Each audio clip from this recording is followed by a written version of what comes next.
Assalamualaikum warahmatullahi wabarakatuh.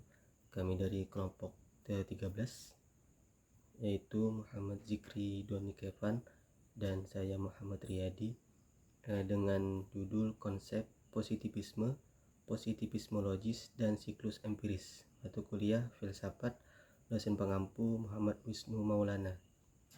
Yang pertama, konsep positivisme.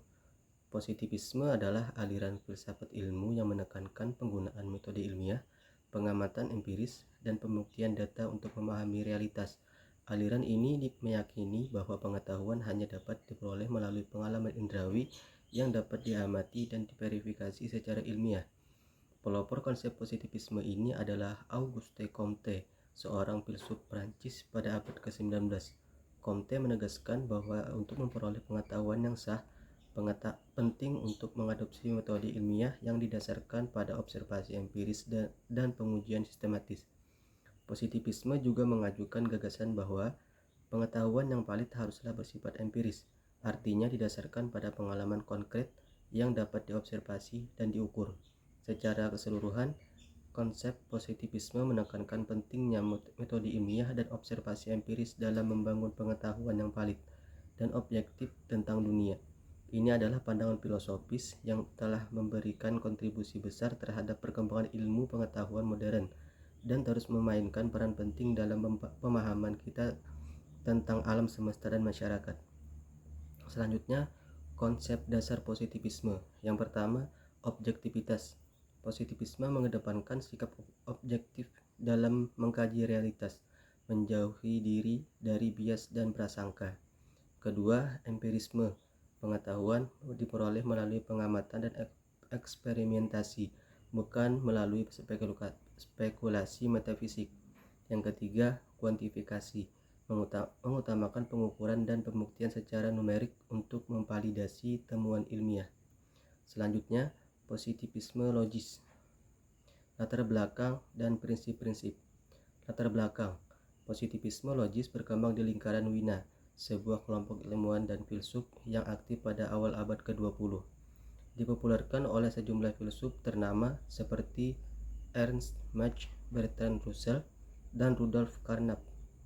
Positivisme logis mempercayai bahwa objek-objek fisik atau data indrawi sebagai pola-pola dan data-data yang konstan, sehingga pernyataan ilmiah yang kemudian menjadi titik tolak filsafat analitis positivisme logis.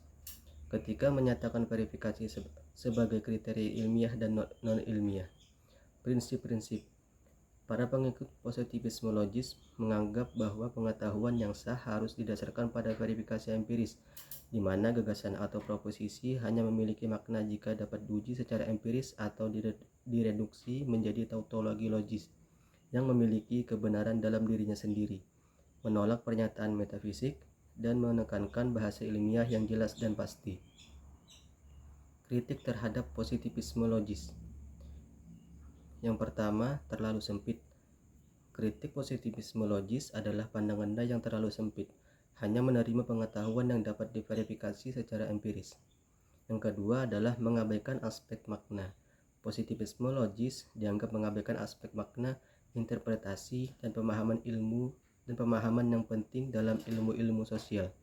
Yang ketiga, kesulitan verifikasi. Banyak pernyataan ilmiah tidak dapat diverifikasi secara langsung, sehingga dikritik sebagai tidak memadai. Yang keempat, siklus empiris. Siklus empiris adalah pendekatan yang sangat penting dalam ilmu pengetahuan karena memungkinkan ilmuwan untuk memvalidasi atau menolak ide-ide mereka berdasarkan bukti empiris yang objektif. Ini membantu menjaga keakuratan dan keandalan pengetahuan ilmiah, serta memungkinkan kemajuan dalam pemahaman kita tentang dunia. Konsep siklus empiris, juga dikenal sebagai metode ilmiah, adalah pendekatan sistematis dalam membangun pengetahuan baru yang melibatkan beberapa langkah utama. Assalamualaikum warahmatullahi wabarakatuh. Perkenalkan, nama saya Muhammad Zikri Doni Kefan dari kelas 4A non-reguler Banjarbaru. Di sini saya akan menjelaskan tentang langkah-langkah siklus empiris, observasi, hipotesis, eksperimentasi, kesimpulan. Yang pertama itu ada observasi. Observasi adalah mengumpulkan data faktual melalui pengamatan terhadap fenomena alam atau sosial. Yang kedua ada hipotesis, membuat dengan sementara untuk menjelaskan fenomena yang diamati. Yang ketiga ada eksperimentasi, melakukan uji coba secara sistematis untuk membuktikan atau menolak hipotesis. Yang keempat, kesimpulan, menarik kesimpulan berdasarkan hasil eksperimen yang telah dilakukan. Oke, selanjutnya langkah-langkah siklus empiris, observasi, hipotesis, eksperimentasi, dan kesimpulan.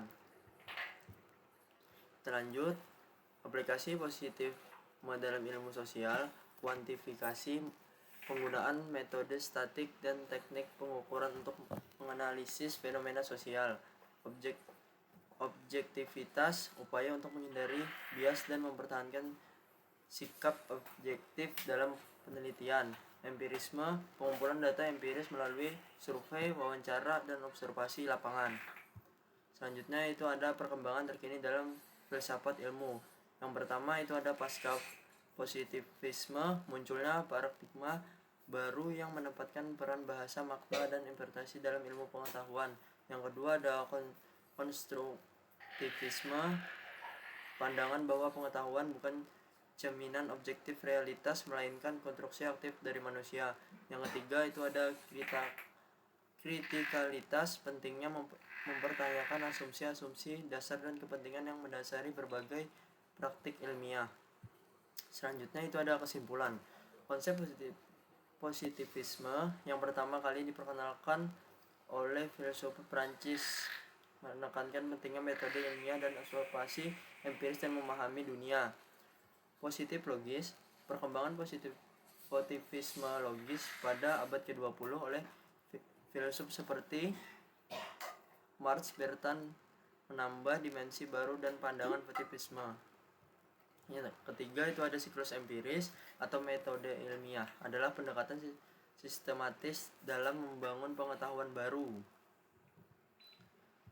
Selanjutnya saran, dalam konteks pengembangan ilmu pengetahuan pemahaman kita tentang dunia, penting bagi kita untuk memperkuat dan menerapkan prinsip-prinsip positivisme baik dalam penelitian maupun dalam kehidupan sehari-hari. Ini mencangkup penekanan pada metode ilmiah, observasi empiris, dan verifikasi ketat dalam membangun pengetahuan yang valid. Selain itu, juga harus terus memperkuat pemahaman kita melalui penerapan siklus empiris. Dengan menjaga komitmen terhadap prinsip ini, kita dapat memastikan bahwa pengetahuan yang hasilnya tetap akurat, andal menghadapi dunia yang terus berkembang. Sekian dari saya. Wassalamualaikum warahmatullahi wabarakatuh. Terima kasih.